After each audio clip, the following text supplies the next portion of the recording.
If you had no good role models, if your childhood was bouncing around, there is a part of it also that comes from this guidance of gift that we have with a connection, correct? Because Yes. sometimes we talk to people who did not have great role models around them, but somehow other people came around because we talk about this community and the people around us, sort of like these guardian angels that guide So you. there were role models, they just weren't the expected labeled ones, right?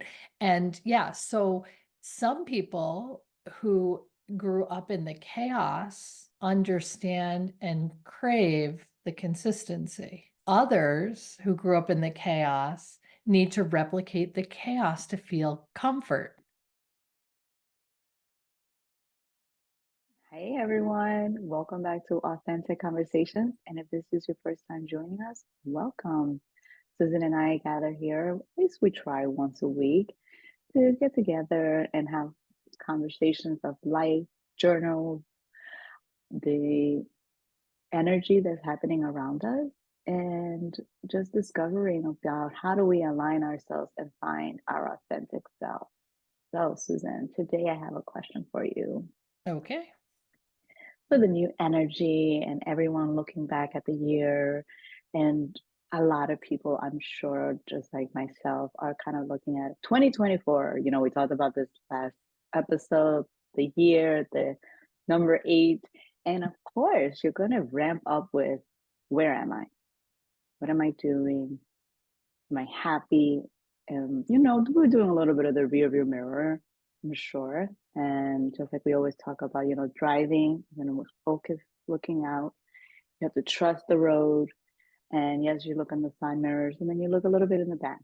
And for those of us that are kind of going down our journey of our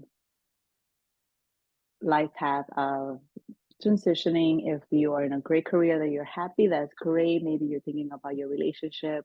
And for those that are like myself, who kind of fall into these little jobs that really work, some people might think it's crazy because they jump around a lot. But I've come to the point of stop labeling them and allowing the fact that I can kind of camouflage and just jump into a field and embrace it, which they all have some kind of common not domination, if I think about it. Working with people, um, being present and solving problems, but they're all different things. And I remember at one point kind of beating myself up about it, going, why can't I just stick to one thing? I thought it was going to be acting forever, but it turned into different things. And I've been embracing that. And some of us maybe are going through that journey of, discovering, where do I fit in this world where we do have to have a career? So paraphrase that question for me. What do you want to know? If you are in the transition of journey of not marking it down, like not having it to be just, if you're that type of person that it cannot be one job, or if Okay. you are sort of figuring it out. Yeah. So, is there one right journey that is applicable to everyone? No, no. So, there are people who land themselves in a place and stay there joyfully, for the duration of their career. There are people who land themselves in a place and stay there miserably for the duration of the career.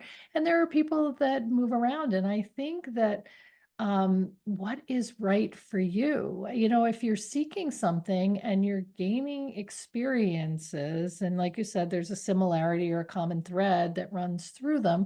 If you are gaining experiences that are leading you closer to something, we can't know what we want without recognizing what we don't want, right? So, even people who are happy in their jobs, their long-standing 30-year careers, there's aspects of those jobs that they didn't like. They just chose to view those aspects differently. It's not necessarily about what you do, it's about how you attach to what you do. So if there's parts of things that you don't like, you can change the story to add value to make it tolerable or bearable. Moving around and shifting and changing, for some people is a natural progression. For others, consistency and, reliability and dependability is what feeds them. So I think as the individual, if you're jumping around to escape from something or to run from something versus jumping around to explore things until you find the thing, I think that's the question you have to ask yourself. What is my intention behind this moving? If I'm uncomfortable, do I quickly bail and find something else? Or, am I truly seeking a different experience? So a lot of that, Amaryllis, and we talk about this all the time, comes from, your childhood experiences, what was modeled for you or how secure you feel in yourself to either make the move or to stay through the discomfort. Neither are wrong, neither are right. They're just options. So if, if you had no good role models, if your childhood was bouncing around, there is a part of it also that comes from this guidance of gift that we have with a connection, correct? Because Yes. sometimes we talk to people who did not have, great role models around them, but somehow other people came around because we talk about this community and the people around us, sort of like these guardian angels that guide So you. there were role models, they just weren't the expected labeled ones, right? And yeah, so some people who grew up in the chaos understand and crave the consistency. Others who grew up in the chaos need to replicate the chaos to feel comfort. Ooh, does that make sense? Oh So yeah, so you have absolutely. to so you have to look at we talked a little bit about this in yoga this week, right? There's chaos and complacency, right? They're at opposite ends of the scale. We've got chaos and we've got complacency. Our goal in life is to find that middle where we can be clear, where we're not knee-jerk reacting from chaos or allowing things to roll off from complacency, right? I want to be an activist in my own life. And yet I want to understand where I'm moving from. This is coming from a place of what? And most of the time it's worth, security. I mean, like, let's go back to, Maslow's hierarchy of needs. I need to feel safe. Is this coming from a place of feeling unsafe? And if it is, why? Is this coming from a place of feeling uncomfortable? Well, we know that discomfort is the catalyst for change. So is it coming from a place of fear of change? And if it's coming from a place of fear of change, we have to recognize that all things are uncertain and that change does not equal bad, right? So we have to redefine some of our earlier relationships with these things like worth and value and fear and change and discomfort in order to use them as fuel for growth. And we can really only do that in here. Because if we're knee-jerk reacting or we're passively just letting things happen to us, we're not in this place. Not sure exactly what this place is, but this place. It's where you're clear, it's where you're comfortable, it's where you're confident. A lot of times I refer to it as neutral, right? So being in the neutral zone. Because when you're in the neutral zone, everything is clear, you have a good sense of self, what you want, and you also know the steps, that will take you there.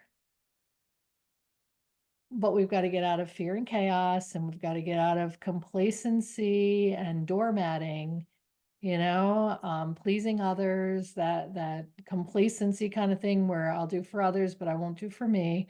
And we find that neutral zone, and in that neutral zone is where we create the most authentic version of ourselves, the best decision making, the action steps that lead us in the direction of those dreams.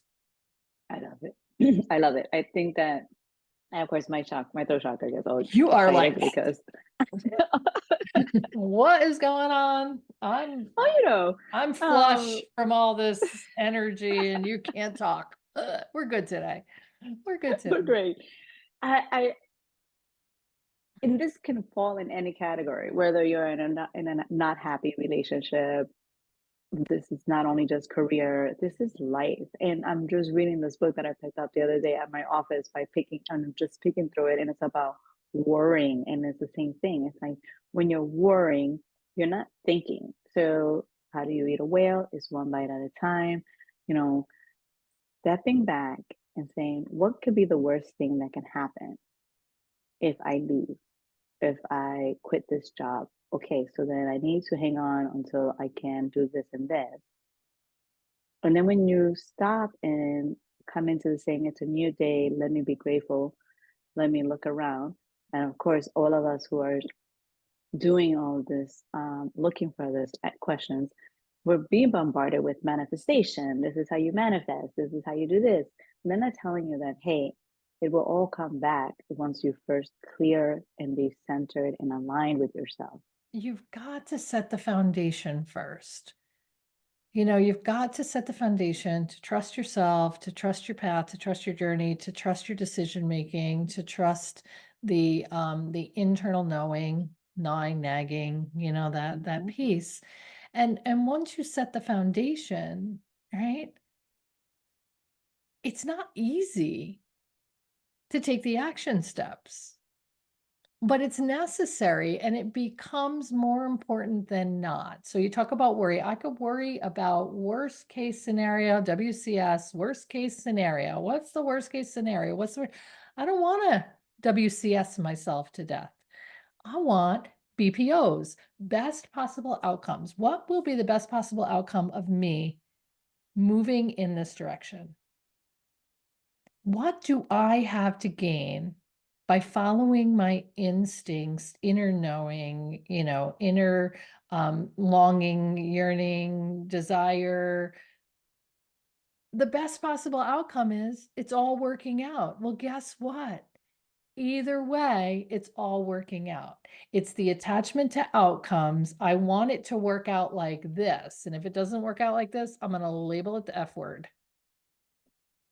No, no. What is failure? Failure is just a word that is in the dictionary that starts with the letter F that says, if at first you don't succeed, try again. That's the definition of failure, right? Because it's not a failure because you attempted it. Because you attempted it, it's a success. Now, maybe you need to attempt 10 other things before you find the one that sticks, but it's not a failure. So, worst possible outcome is I'm a failure and everything falls apart. Best possible outcome is I'm going to get redirected if I'm not headed in the right direction, but I'm going to learn along the way that not for me, right? That was not for me. Now, we talked about this right in the beginning, right?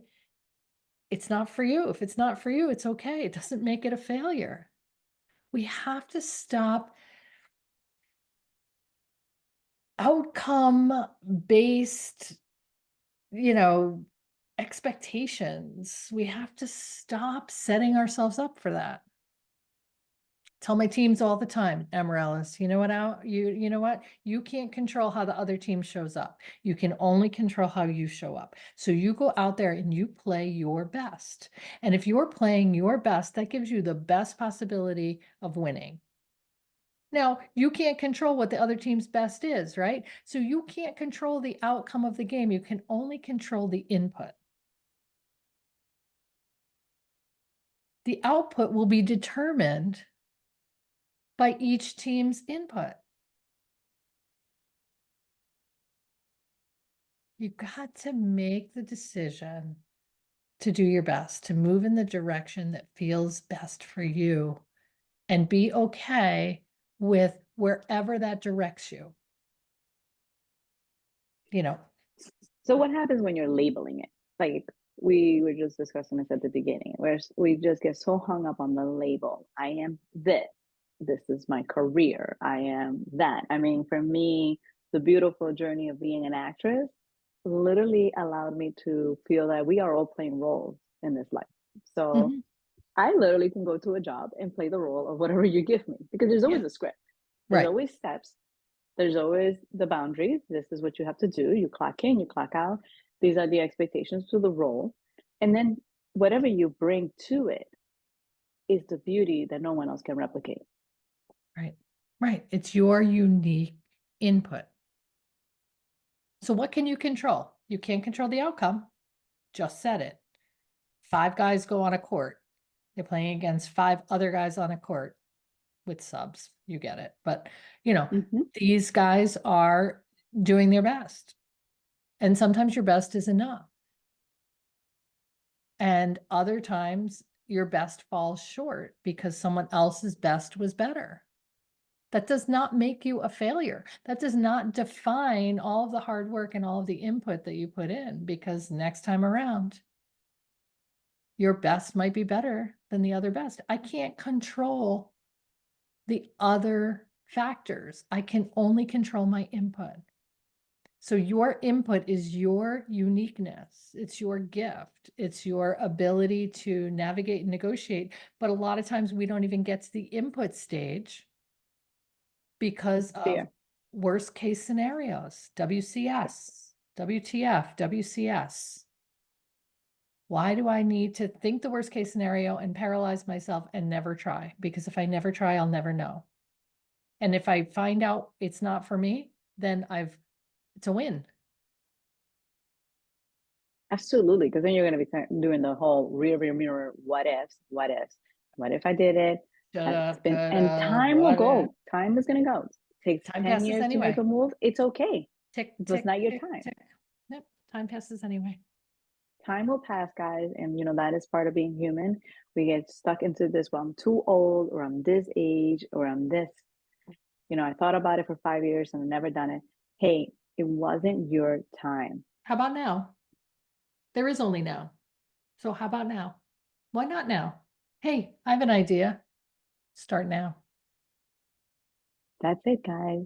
Not that's it in a way that I like That's jump, because it. we could keep we could No, no, keep no, no, talking about no. it. That's it. That's it. It's not that's it, folks, right? It's like that's it. Can you hear it? Can you feel it? Can you taste it? Can you sense it? Whatever it was that resonated with you about something we might have said, that's it. Yeah. That's And if it. it's volunteering or giving it a try and applying for that job and seeing if you get it, or leaving that relationship that's no longer good for you because it doesn't make you happy, you guys have to find, only you know, not your friends, not your family, not us. It's sitting down, going back to the breath, that breath work that Susan talks about all the time, her yoga Connect with classes. self. Connect with self. Connect with self. If you Only get you it, know. the job, the idea to move and shift and change, if you get it, follow it because it's for you. Follow us if we're for Yes. you. If we're for you, follow us. Any comments are welcome. Thank you so much for tuning in. Thank you. Bye.